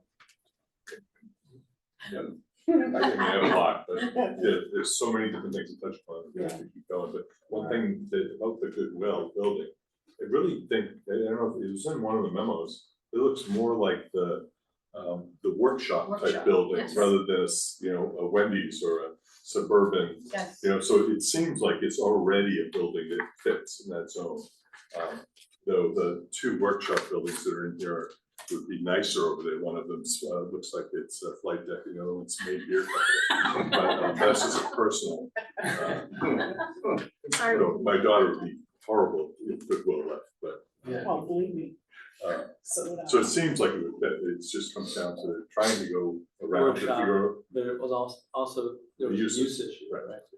And there were 3 options of possibly dealing with that. And whether it becomes that if we have a non-conforming use, that you still could adjust and build and expand Yes. the conforming structure, which makes sense. So I think like Leslie was saying, there's a lot of loose parts that could be tightened up. Grandfathered use with a building that he could do what he wanted to do. Right. That's what you just said. I'm not. Non-conforming use. Right. However, In that Okay, zone. go ahead. going forward, with any new anything. Well, that new corner, unless it was put into a different zone. But with the new zone, you know, never mind grandfather or anything that's already here or has a permit or whatever. Is there going to be a more restrictive environment? And if so, why? That's what I wanna know, why? Does anybody wanna answer that? What are we gaining? The only answer that I have, and I would allow, you know, any member of the committee to speak to this, is because of the comprehensive plan. That And doesn't tell if me. you, well, that is, it does take some reading. And I think, you know, the thing about what people looked at and the results that you see in that comprehensive plan is people were very aware that, just like you're saying, Carrie, development happens. And if you don't guide it in directions that people actually really would like to see, you might get in unintended consequences by doing nothing. Suburban sprawl has happened all over the country. And we don't want it here, is what I saw in the comprehensive plan. And so people said, well, what would we like? We would like a walkable town center. That it's not entirely possible, but it is in certain ways. And I'd never heard of a master plan district, you know, a master plan development, but that allows a property owner like Dan to do things that aren't readily apparent. And that's what Leslie was doing by creating sketches, not to say, well, these are the only things you can do, but by using the master plan development, you can actually do things that you wouldn't under the current code. So, you know, you create a street and then you have frontage with your other buildings, instead of putting parking, you know, under the building so that you walk up and you're looking at a parking spot. You can either put it under the building, tucked in. There are options that we aren't familiar with now. And by just becoming familiar with them, I think that what the townspeople, there was a huge amount of involvement and input into that plan, Kerry. I don't know if you were aware of it. No, I understand that. I guess my thing is go to a bird's eye view, layman's terms, because for me, I'm just trying to say, okay, why is this proposal here? And I'm not saying this is set in stone and that Dan can't work with whoever else to come up with something that's gonna work for him and for the town and for the plan, but why isn't this walkable? What do you, I mean, like, I don't understand what walkability is. Leslie said that one was fine. This one is. The front Right. building is. Okay, For but the there's a front problem building. out back. It's the What- rear building. What's the problem with that? You can't walk from like out back there to out front here? I mean, Across a big parking lot. oh my God, I would seriously? not want to live in one of those apartment buildings. Okay, but maybe There's other no, people, there's no sidewalks. but other people Well, would, and I there's just, sidewalks, there's green, put there's no green. sidewalks. That's not allowed right now, So- that's not allowed right now, that Alright. only went to sketch level, so it didn't get the same But review. what I'm saying is, I think that there's a way to work this together so that Yes. it can work from both the developer standpoint and ours, and not make it so restrictive and so not cost effective that they don't wanna build it. That's what I'm worried about. Dan, you wanna say something? Well, Hang on. I just, gotta say one thing. And I remember Rod telling me for years that he wanted to pull the buildings to the street and put the parking out back Behind, right. in the shopping center. And we're all saying, hey, you take your deliveries out back and you don't want someone carrying a TV out back to a parking space. So this is the one time that I come up with a plan where I pull the building to the street and put the parking out back. And you don't love me. I mean, come on, the one time, am I right, Andy? Dan, are you on your medicine now or what? Probably, it's probably all those painkillers I got. Not feeling the love though. But seriously, I mean, you know, that's been preached to us for the last 25 years. And, Every Thompson Fair Mall thing we looked at. right, they wanted to put the parking out But the back, things out back aren't, they're not stores, right, they're residential. right. I don't see what the And I'll problem tell is. you, there's such a huge, there's an 80,000 unit deficit. And I gotta tell you, I get a waiting list. And I've got my tenants, you know, the Aspen Dentals, the cancer centers, those people all can afford these apartments. And they cannot buy an $800,000 house in Mallett Woods. And when I put up a flag that says residences at Park Drive, and I get a 70-year-old couple that call me up and are begging me to please ink them for the 4th floor, 2-bedroom unit facing the woods. There's plenty of people that wanna live here and they want downtown. They wanna be able to walk to the grocery store. When we all, myself included, you have to take that driving test and I fail it and my wife takes my keys away. I wanna be able to go to the grocery store. But I heard Leslie say, after she's listened to all this, we're not that far apart. Yes. And I Yeah. think some folks are having trouble hearing that. Okay, well, let me just say this to you. As a guy that's built, I think, Chris told me, almost a mile of sidewalk in the Topsham Fair Mall out of my own pocket. If you draw some red lines on that plan over there, I will assure you that I'll get you from either one of those back buildings to the crosswalk that comes across the street here safely. And we can use the path that you guys developed. I was gonna say, one of your buildings in your drawing actually fronts on the path. Right, exactly. So I am totally convinced that we can sit down at staff review and come up with a pedestrian plan to give up 5 feet of sidewalk. So. Throw in a few trees and green space. We haven't got to the Hey, Dan. landscape. I'm just saying. Dan, Scott, I think you had a question for you. Well, no, I was gonna ask if we could just pull up the plan, Chris, for 99. For And, what? You know, I know. 99. Yeah, Across the street. from Main Oh, Street. okay. You know, I know Leslie had a lot of drawings that kind of tried to mix and match things.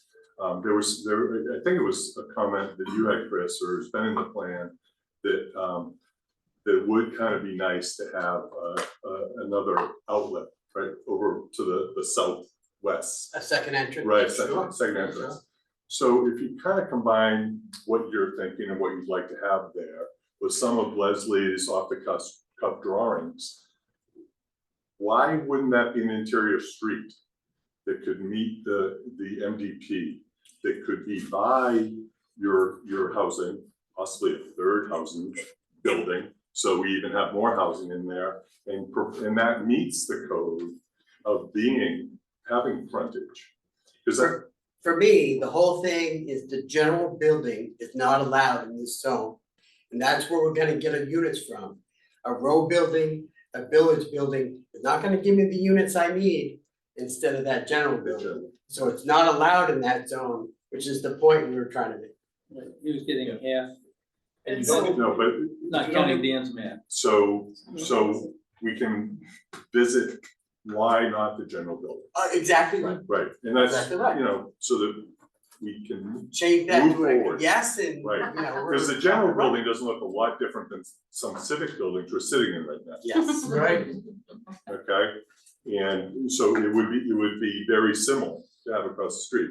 This picture looks like not just what we're talking about in the current CPIC comp plan. This was a vision for the previous comp plan that, you know, with Rod and others to try and move things to the street, get more of a town village feel. And it fits perfectly with that the vision, Around fits the with our Main Street. vision. Main Main Street Street. plan. Was Right. it going across On the the Main street from Street here? plan. It worked pretty well. And so, you know, I know there's a lot of discussion about a lot of different things here, and problems, but it seems like we really are moving in the right direction and getting closer. Time wise, yeah, it's taken a long time to get here, it's probably gonna take longer to get to where we need to get to. So Dan will get his buildings done first. There you go, that won't be a problem at all. Yeah. But, Basically, give me a path where I can get his 88 units and we're happy. if we go to general and you put a little road in there, you could get 100+ units. Well, he wants Easily. 3 buildings, I Yeah. should say, so out back there. Because these, you were building on the density that we currently have, right? Yes. And Allowed. that's changing.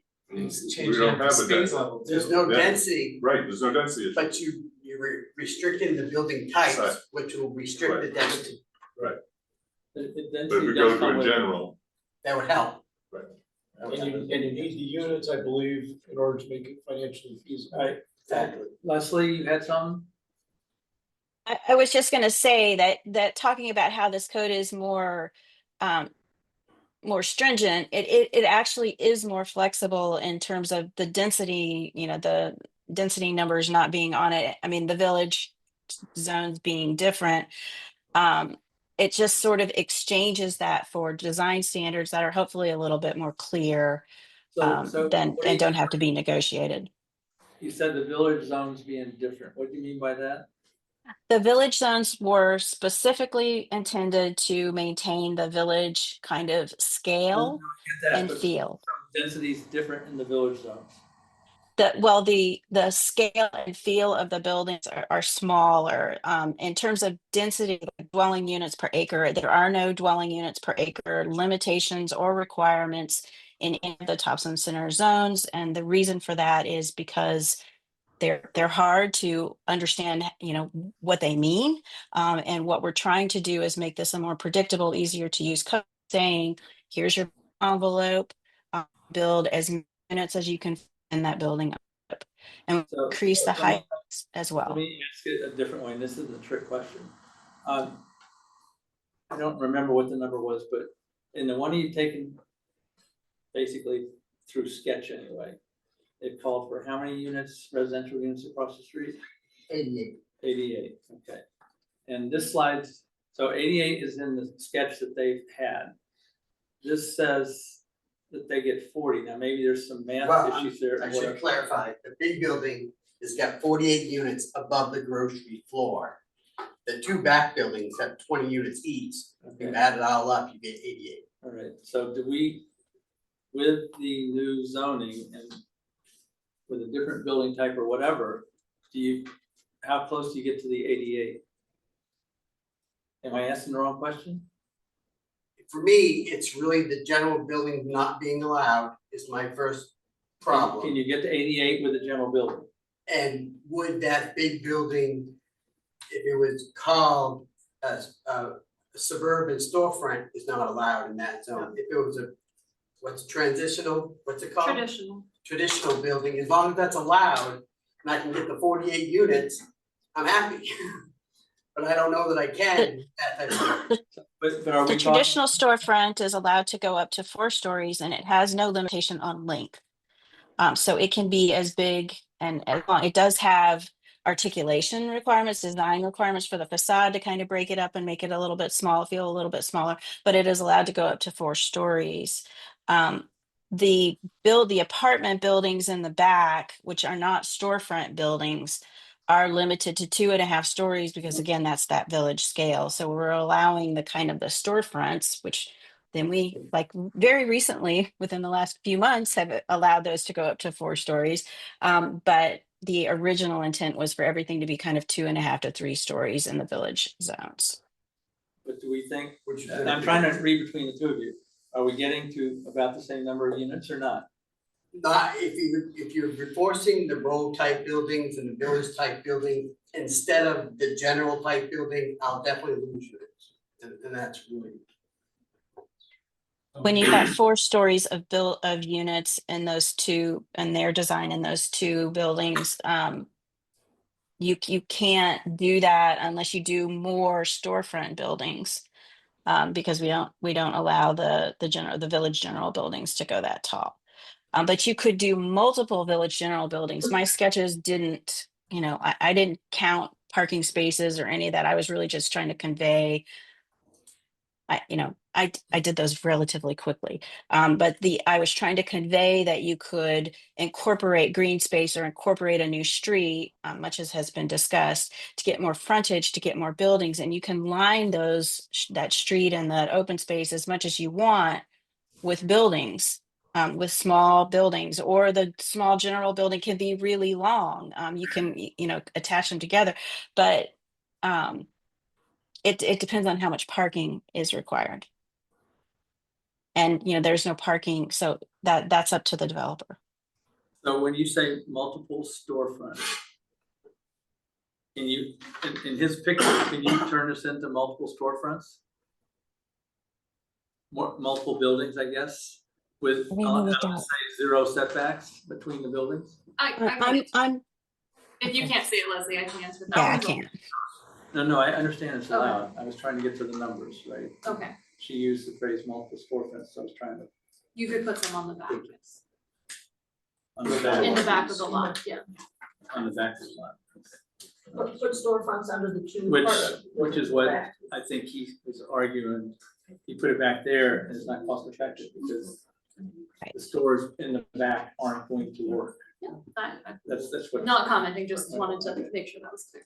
And if we had the general building as a permitted use and the stories were appropriate, maybe we could redevelop that to meet the intent of the code with a courtyard or with a road. We just haven't looked into it that closely yet.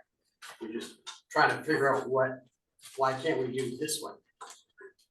How can we build that first? And if we can't, what's our next step? You know? I think the question just is it was the intent for the village center, or what is now called the upper village zone, to have 5-story buildings? We had before, I mean, with parking underneath. Why not?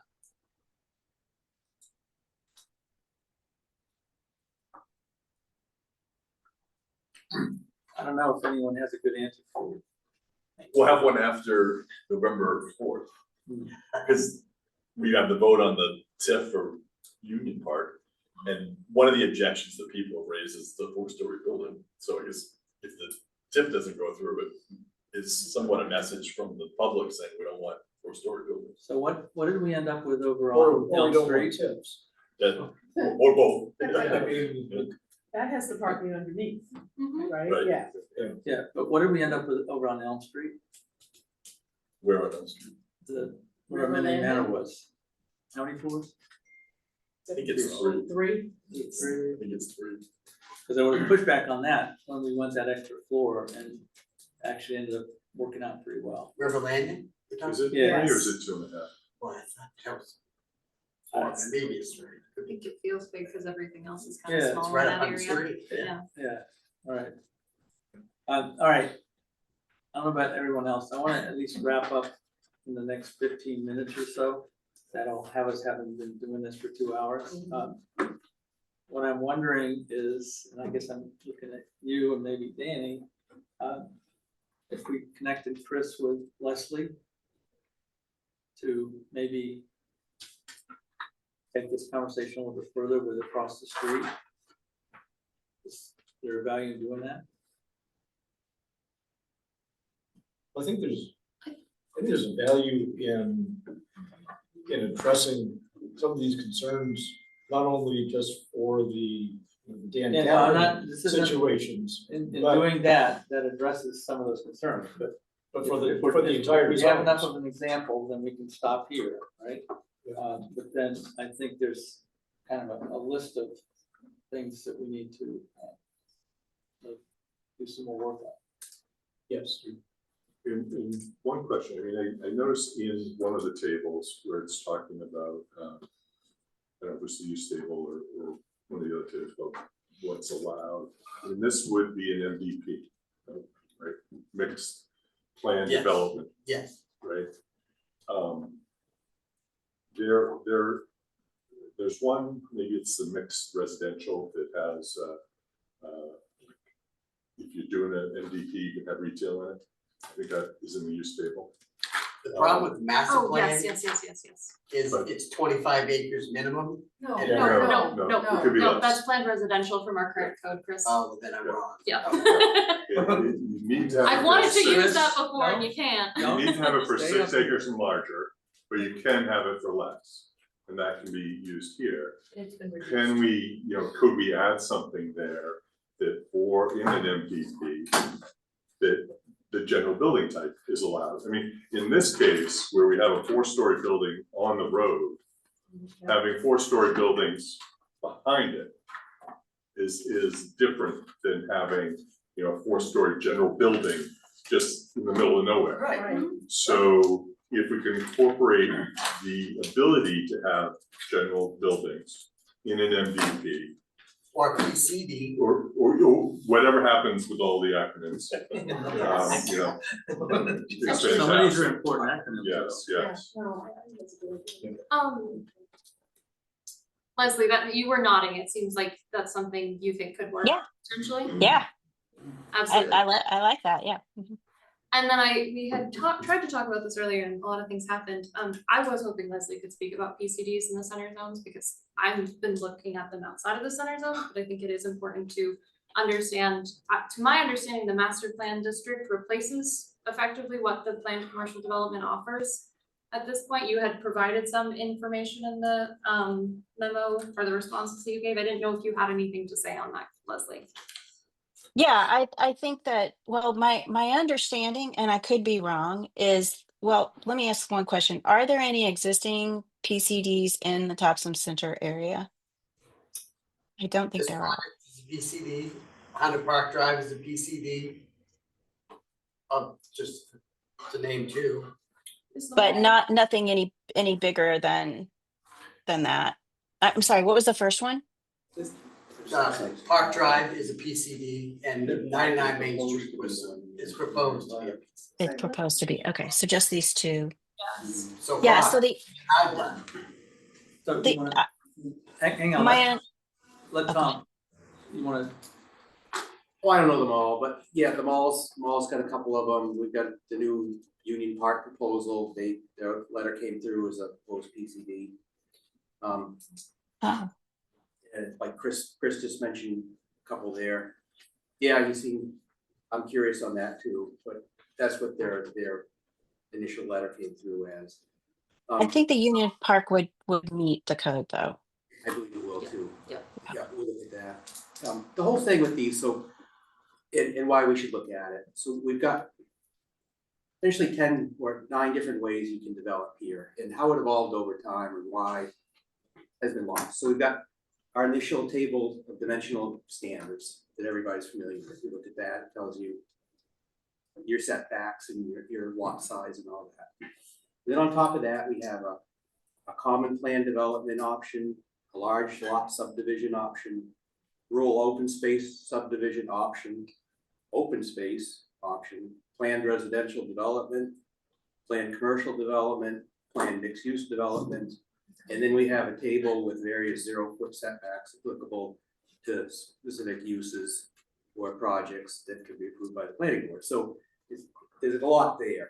And what's happened over time, when we just focus on zoning, it's not just the zoning, because each one of these development types embeds their own zoning, meaning it negates the table of dimensional standards. You just go by that. So it's going to take a little sit down and try to put it all together and see what can work without keeping all of these 8 different standards in there.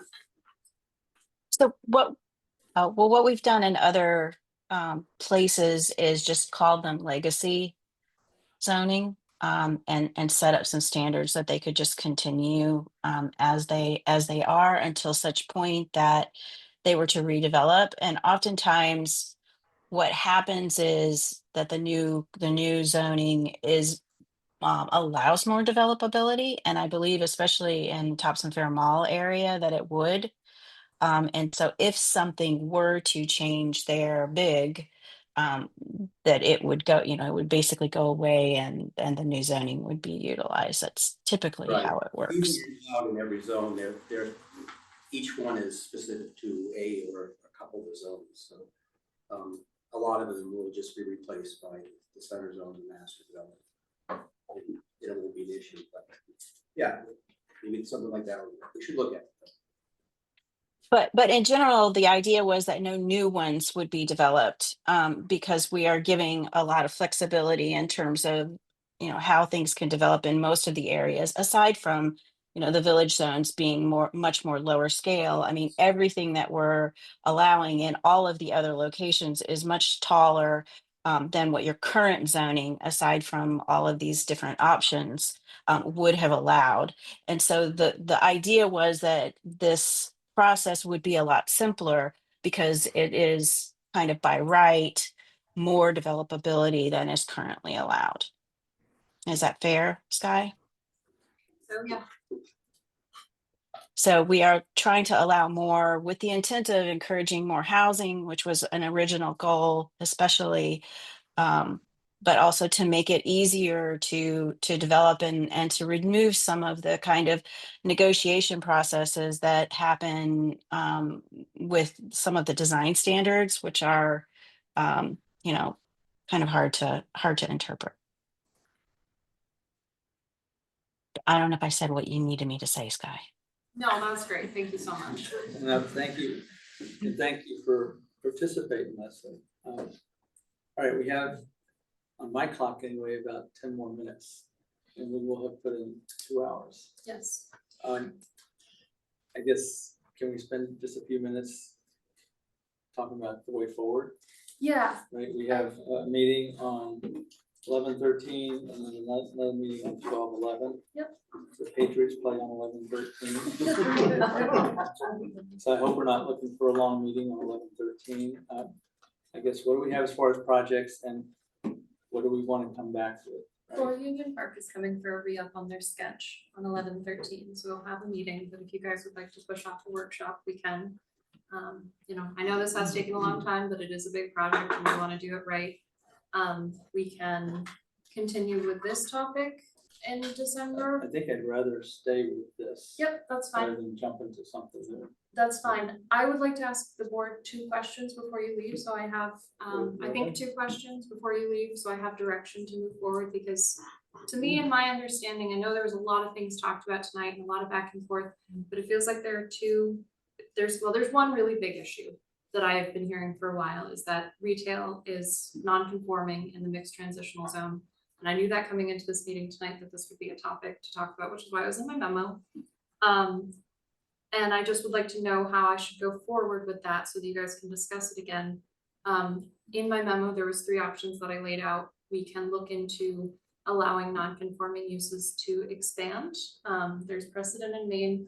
We would need to look at some ordinances to figure out how to do that. It would probably involve the zoning board of appeals. But we can find more information on that for you. You could also choose that you feel that enough is enough and you would like to allow retail in that zone. That is certainly an option. I know CPIC has told me that they like the expansion of non-conforming use more. You guys could speak about it if you wanted to, but we don't want to spend too long, so never mind, actually you shouldn't. Sorry. And then there was the third one, which is, you know, sometimes people go, why is this split into 2 zones? You could conceivably make it 1. I think that that's a bit of a strong reaction, but this is your guys' choice at this point. It is before the board to make your decision. So you don't have to make your final choice. Just give me an idea of which direction to research and get you more information on. There. Yep. I have a question. What are the Looking 3? at the 3. What is VIP considered? Is it a vehicle service or is it retail? It's a great question, Scott. Because that's also I've got a an mixed answer. transition. Just give me a minute. I was just gonna say, another option might be to allow that corner parcel and the Goodwill parcel to be Perfect. It's Leslie. With Leslie now added, changing the map option. To answer But Scott's you question. also have, on Park Drive, you have Morningstar Tile. What if they wanted to expand? You have a storage facility also on Park Drive. It's right beside Home Depot. But you look back on the back side of Home Depot from Park Drive. Can't think of what's up on the other side of, kind of across from Morningstar, there's a building that's kind of down to the left a little bit. And the daycare Hancock Lobster. and the lobster place Is that the lobster place that's down there? The Quonset hut. Gourmet lobster. and the daycare.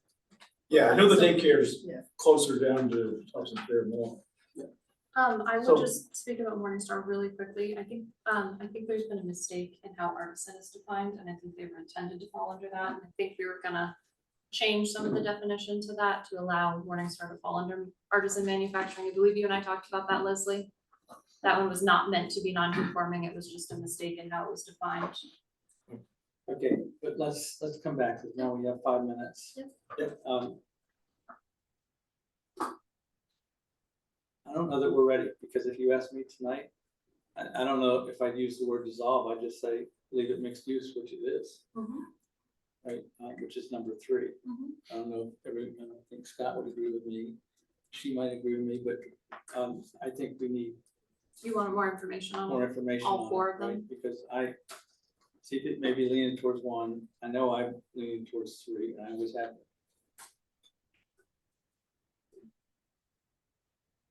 And I assume we're just talking about the transition zone that is on Park, right? And to Scott's point, I think we have to look at what's going on the other It's side. both. Where They VIP is. both fall into it right Yep, now. they Right, both would. but I get that, right? But I think we break that discussion apart. And we look at VIP and Union Park separately, right? That's what When I you're talking about expanding non-conforming use, see, I don't like expanding non-conforming use. you have use as well as building, Right, which is the problem. which is the problem. When you expand a building to expand the non-conforming use, as far as what your research is. That's what that would do. Yeah. Unless the board feels otherwise, we kind of keep it open. Yeah, no, I think we keep it open. Okay. Perfect. All right, and I guess to your point, can we do that on 12/11? Sure. What's wrong with 11/13? Well, you can stay here all night if you want, right? I would like to get home and see the Patriots. They have a team this year. Have a team every year. They have a team this year. And that's fine, I'll do that. I wanted to know which direction you guys were leaning and more information is what I'm hearing. That's all right. For the 99 Main Street one, it seemed like the biggest issue was the lack of the general building and the density concerns there. And I think that, it is a village, but is that how the town perceives it? It's a little hard to tell. Scott had the idea of allowing general buildings as part of a master plan district. It seemed like the board liked that and Leslie liked that. Is that okay to make some amended changes to that and provide altered language for you guys with that one? Well, let's see what that does, but I, again, don't want the dealerships non-conforming. I was planning to discuss the dealerships when we talk about Article 6, Don. We'll definitely get into that Well, then. Isn't that part of what we're doing in Article 2? Yeah, honestly, I brought these up because we had Chris particularly look at them, but if you'd like to push, that one's, I'm not pushing that, I'm just, Article 2 calls out Upper Village, correct? yes, it does. All right, so I'm not outside of, No, you're not. My plan was to discuss it as part of Article 6 when we talk about all of the uses, but if the board would like to talk about the if we're car gonna bless dealerships. Chapter 2 or Article 2 or whatever. Okay. Right, then we need to address everything that's in there. Okay.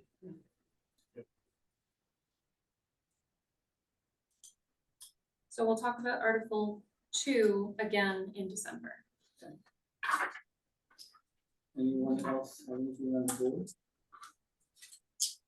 The only other thing I have, and Chris brought it up about the maximum setbacks. Previously, we only had maximum setbacks in the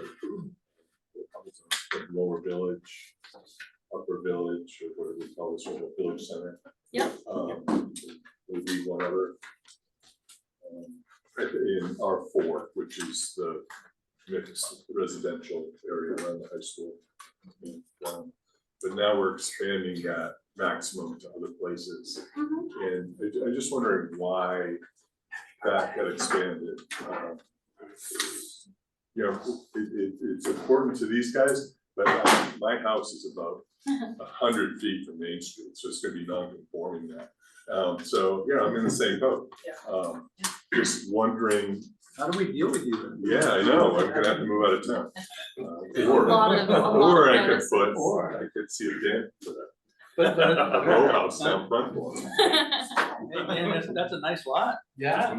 I just, I didn't know, you know, where we expanded the.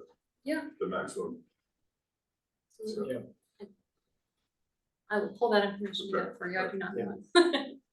And actually, that's, I mean, that's a good point, you know, that when you're looking at that part of the village, you know, you expect to have, to see Scott's house 100 feet back. You don't necessarily want everything right up onto the main road. got free green space. For the town sign. I think. Watch out, Mark, he's looking to have you mow his green space. I was gonna say, you're trying to donate Not that so you the don't mow, have to rake the just all leaves? I thought your green space was a courtyard, right? Yeah, oh, so I'm within a setback Right, you have a courtyard. and I have a road. Leslie gave you the thumbs up. All right, so Chris, you did a lot of work here. Thank you very much. Thank you, Chris. That was excellent. And Dan, thank you. And thank you everyone else. Anything else? Mark, do you have anything you want to say before we break? No, I think this is great. This is what we're intending, is these issues to come up so you guys can look at them and then, because ultimately the code that's gonna pass is what the planning board endorses. So we need you guys to make these decisions. All right, thank you, Sky. Yeah. Thank you. Thank all of you. Thanks again, Leslie. Thank you all. Yeah.